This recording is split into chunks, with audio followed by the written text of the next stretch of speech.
यहाँ कर्नूल ज़िले में हमारे स्टेट वक्फ बोर्ड के CEO अलीम बादशाह साहब आके इधर पूरे वक्फ बोर्ड के प्रॉपर्टीज़ विज़िट करें। ये कर्नूल ज़िले में कम से कम 18,000 तक 18,000 एकड़ की प्रॉपर्टी है इधर कर्नूल के वक्त के ज़मीना। इसमें को से किधर है कहने का भी थोड़ा आपको आइडेंटिफाई कर सकते नहीं। ये आइडेंटिफाई करने के वास्ते जियो टैगिंग का भी एक नया टेक्नोलॉजी अप्लाई करते हैं वक्फ बोर्ड के ज़रिए से। इसके मामले में स्टेट में हाईएस्ट पॉपुलेशन और वक्त पे ज़मीन रहने से यहाँ विज़िट करके हफ्ता इतवार 2 दिन इधर गुजारे हमारे वक्फ बोर्ड के CEO। इसमें यहाँ कर्नूल के MLA साहब और पांड्यम के MLA साहब, कोडुमूर के MLA सुधाकर सर, तीनों भी इनके साथ ज़्यादा से ज़्यादा ये 3 कॉन्स्टिट्यूएंसी के आसपास में वक्फ बोर्ड के ज़मीना है ज़िले में। उसके वास्ते ये 3 MLAs के लेकर सब फिरे और MLA भी अच्छी तरह से हमें सपोर्ट करते हैं। वक्त पे आस्ते कौन की जब बड़े में मस्जिदां को चलने के वास्ते दिए होते वो कब्ज़े में गए तो कैसा हमें मैक्सिमम सपोर्ट करते हैं करके बोले वो MLAs तीनों भी। ये 2 दिन में प्रोग्रेस क्या बोले तो 3 वक्फ बोर्ड ऑफिसर को यहाँ कर्नूल, आदोनी, नंदयाल, ये 3 को पूरा कर्नूल ज़िले में कितने ज़मीना है, एनक्रोच कितने हुए, बैलेंस कितने है और हमारे हैंड ओवर में कितने हैं कहने का सब भी एक परफॉर्मा बना को दो बोले। उसके ऊपर वक्फ बोर्ड के पूरे मिल के ऑफिसर्स एक टास्क फोर्स बनाने का आइडिया में है। ये टास्क फोर्स में एक पुलिस डिपार्टमेंट से, एक रेवेन्यू, एक लॉयर और एक इंजीनियर, ये चारों रहते हैं।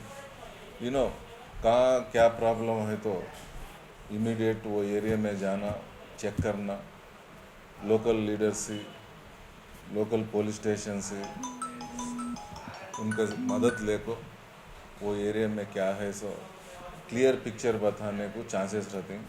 ऐसा ये टास्क फोर्स रहने से आगे आगे लोग डरते हैं वक्फ बोर्ड की ज़मीन को हंकी डालना बोले तो ये तैयार होने अभी थोड़ा टाइम लगता, मगर ये आइडियाज़ है आगे आगे बनाने को, वक्फ बोर्ड के ज़मीना को सेव करने को।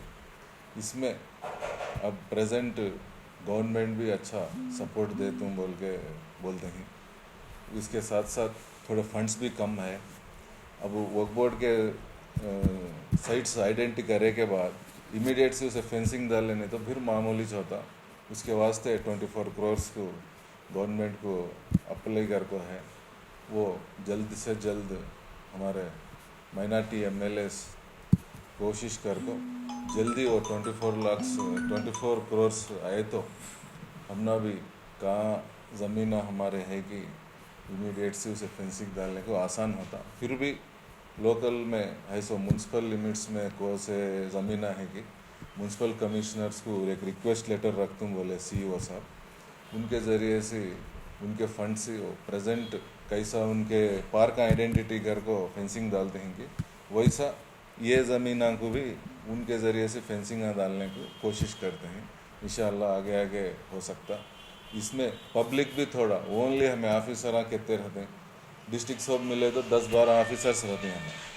पब्लिक भी आगे पुराने आदमी भी रहते हैं, प्रेजेंट भी थोड़ा आइडिया रहता उन्होंने भी अरे यहाँ क्या चलता है वक्फ बोर्ड के लैंड्स में मेरे को हमना भी इंफॉर्मेशन देते हुए लोकल पुलिस स्टेशन को हो, कलेक्टर को हो, व्हाट्सएप में है हर एक भी रखते रहते, ज़रूरत नहीं सो सब रखते रहते। ऐसे चीज़ें थोड़ा फ़ोटोस निकाल को व्हाट्सएप रखे तो इमीडिएट से अलर्ट होना और लोकल पुलिस स्टेशन में कंप्लेंट करना, ऐसा सब चलता। इसमें पब्लिक भी शामिल हुए तो बहुत अच्छा रहता। पब्लिक की प्रॉपर्टी है, हमेशा भी सैलरी ले को नौकरी करने वाले पब्लिक इन्वॉल्व है तो अभी ज़रा सेफ्टी रहती वक्त के आस्ती को। ऐसा सब इन्वॉल्व है तो अल्लाह के फजल से पूरी प्रॉपर्टी बचाने को चांसेस है। शुक्रिया। I am Dr. Chandrasekhar, Additional Director of Medical Education, Principal of Karnool Medical College. the COVID-19 pandemic, day by day, it is coming down in our Kurnool district. So even though we are having 53,000 cases and 437 deaths have taken place, the number of positives that from the last week onwards, it is coming down almost in VRDL lab in the microbiology department. It is almost yesterday it was only 140, and the previous days also 124, around 200. One day it has come even 81 also out of 4,000 tests and all. So daily we are doing almost 3,000 to 5,000 tests. Definitely it is a positive sign. And yesterday we had a meeting with the Chief Secretary and our Special CS Jawahar Reddy Garu with all the collectors and joint collectors. They appreciated the team efforts, particularly district administration, also doctors community. So definitely people has to be very careful. Still the number of admissions have come down. Almost the infection rate has come down to 4%.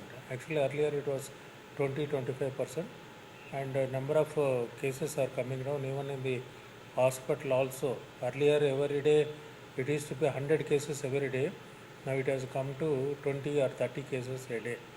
So slowly the Government General Hospital Kurnool, we are also allocating some beds for non-COVID cases, because since the number of cases are coming down, I think it is coming down, and within 1 or 2 months it is coming to normal. But however, in an epidemic, pandemic, there is a resurgence. Second peak may occur in November, December. People have to be very careful. And this pandemic may continue up to March 2021. And so whatever may be, the people should be very cautious, and they should wear masks, and also the hand sanitation, group meetings, lot of group. From October onwards, they may totally lockdown will be removed, and people has to be, because of these number of cases may rise again. Second peak may come. Public should be very careful, and the masks are generally, it is like protective. This one, like in Japan, if you see, the intensity of COVID pandemic is less, because they use the mask whenever they have cold. So this mask tradition should be continued, and also it is also like acting like a vaccine. So until it may take a vaccine, it will take another 6 months down the line, to by 2021 early part of or mid part of the 2021 it may come. Until that, the people should be happy. I should appreciate all the doctors community, paramedical staff, nurses, and everybody, including sweepers and authorities, and having worked hard for this pandemic. And I should also thank our district collector Sri Veera Pandian, and our special CS Jawahar Reddy Garu, and CS Madam, and also the Health Minister, and also Honorable Chief Minister Sri Jagan Mohan Reddy Garu. Thank you.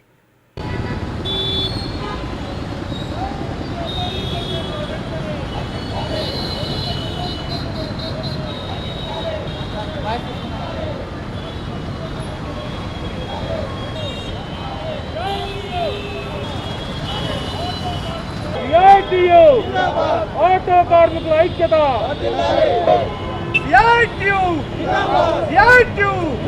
తగ్గించాలి పెంచిన ధరలను వెంటనే, తగ్గించాలి పెంచిన gas ధరలను వెంటనే, పోరాటం పెంచిన పెట్రోల్ డీజిల్ తగ్గించాలి, పెంచిన గ్యాస్ ధరలను వెంటనే తగ్గించాలి, పెంచిన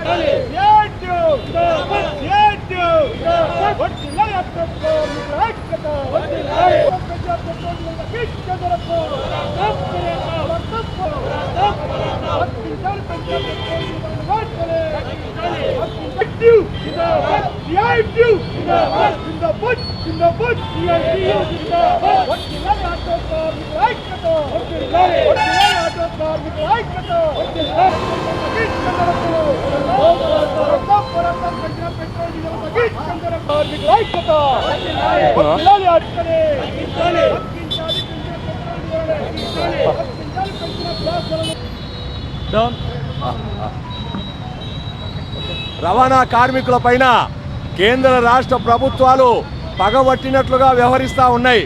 గత 4-5 నెలల నుండి కరోనా వ్యాప్తి వల్ల పనులు లేక ఆటోలందరూ ఇంట్లో పెట్టుకొని ఆటోల కంతులు కూడా కట్టలేక పస్తులుండే పరిస్థితి ఈరోజు రవాణా కార్మికుల పరిస్థితి ఈరోజు ఆంధ్ర రాష్ట్రంలో ఏర్పడింది.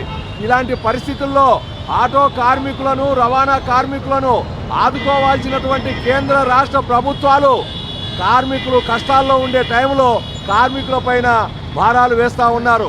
గతంలో కేంద్ర ప్రభుత్వము పెట్రోల్ డీజిల్ రేట్లు పెరిగింది, నేనేం తక్కువ కాదంటూ ఈరోజు రాష్ట్ర ప్రభుత్వము జగన్మోహన్ రెడ్డి గారి నాయకత్వంలో ఉండేటువంటి వైసీపీ ప్రభుత్వం కూడా రవాణా కార్మికుల పైన పగబట్టినట్లుగా వ్యవహరిస్తూ ఉంది. ఈ మధ్య కాలంలోనే 2 సార్లు పెట్రోల్ డీజిల్ పైన రకరకాల పేర్లతో భారాలు వేశారు. ఇంతటితో ఆగకుండా ఒకవేళ గ్యాసు సహజ వాయువును ఉపయోగించుకొని ఆటోలు నడుపుదామంటే సహజ వాయువుల పైన కూడా దాదాపు 10% వ్యాట్ రేటు పెంచి గ్యాస్ రేటు పెంచి ఆటో కార్మికుల పైన 5 కేజీలు గ్యాస్ వాడేటువంటి ఆటో కార్మికులకు సంవత్సరానికి దాదాపు 10,000 రూపాయలకు పైగా భారం పడుతూ ఉంది. 10 కేజీల గ్యాస్ వాడేటువంటి ఆటో కార్మికుల పైన 20,000 రూపాయలకు పైగా సంవత్సరానికి భారం పడుతూ ఉంది.